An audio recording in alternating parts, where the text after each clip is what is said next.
Épître de Paul aux Romains, chapitre 15. Nous qui sommes forts, nous devons supporter les faiblesses de ceux qui ne le sont pas, et ne pas chercher ce qui nous plaît.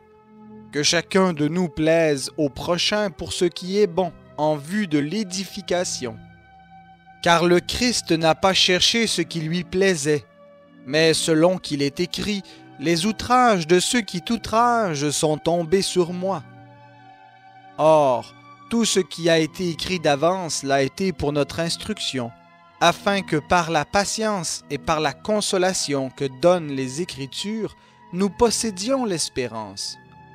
Que le Dieu de la patience et de la consolation vous donne d'avoir une même pensée les uns à l'égard des autres, selon le Christ Jésus, afin que d'un commun accord, d'une seule voix, vous glorifiez le Dieu et Père de notre Seigneur Jésus-Christ. Faites-vous mutuellement bon accueil, comme Christ vous a accueillis pour la gloire de Dieu. Je dis en vérité que Christ est devenu serviteur des circoncis pour prouver la véracité de Dieu, en confirmant les promesses faites au Père. Tandis que les païens glorifient Dieu pour sa miséricorde selon qu'il est écrit « C'est pourquoi je te confesserai parmi les nations, et je chanterai en l'honneur de ton nom. » Il est dit encore « Nations, réjouissez-vous avec son peuple. » Et encore « Louez le Seigneur, vous toutes les nations, et que tous les peuples le louent. » Ésaïe dit aussi « Il paraîtra le rejeton d'Isaïe, celui qui se lèvera pour commander aux nations. Les nations espéreront en lui. » Que le Dieu de l'espérance vous remplisse de toute joie et de toute paix dans la foi, pour que vous abondiez en espérance par la puissance du Saint-Esprit. Pour ce qui vous concerne, mes frères, je suis moi-même persuadé que vous êtes pleins de bonté, remplis de toute la connaissance et capables de vous avertir les uns les autres.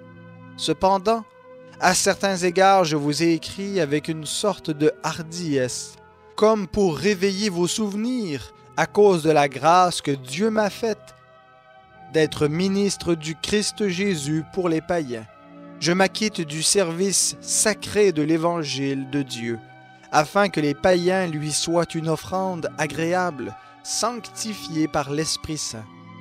J'ai donc sujet de me glorifier en Christ Jésus vis-à-vis de Dieu, car je n'oserais rien mentionner que Christ n'ait fait par moi pour ramener les païens à l'obéissance en parole et en œuvre.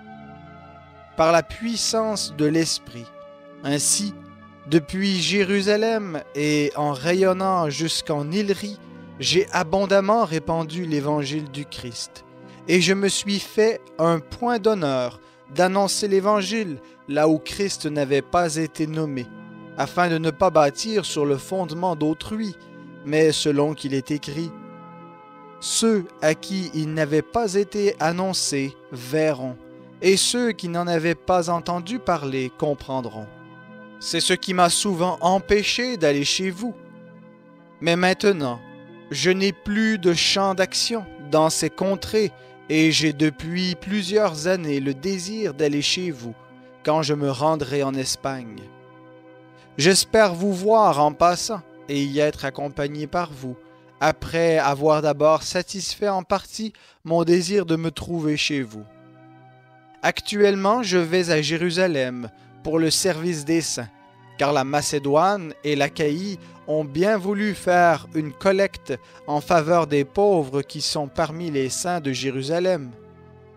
Elles l'ont bien voulu, et elles le leur doivent, car si les païens ont pris part à leur avantage spirituel, ils doivent aussi leur rendre service dans les questions matérielles. Cela fait, et le produit de la collecte une fois remis, je partirai pour l'Espagne en passant chez vous. Je sais qu'en allant chez vous, c'est avec une pleine bénédiction de Christ que j'irai. Je vous exhorte, frères, par notre Seigneur Jésus-Christ et par l'amour de l'Esprit, à combattre avec moi en adressant à Dieu des prières en ma faveur, afin que je sois délivré des incrédules de la Judée et que les dons que je porte à Jérusalem soient bien accueillis par les saints. Ainsi j'arriverai chez vous avec joie, si c'est la volonté de Dieu, et je jouirai au milieu de vous de quelque repos. Que le Dieu de paix soit avec vous tous. Amen.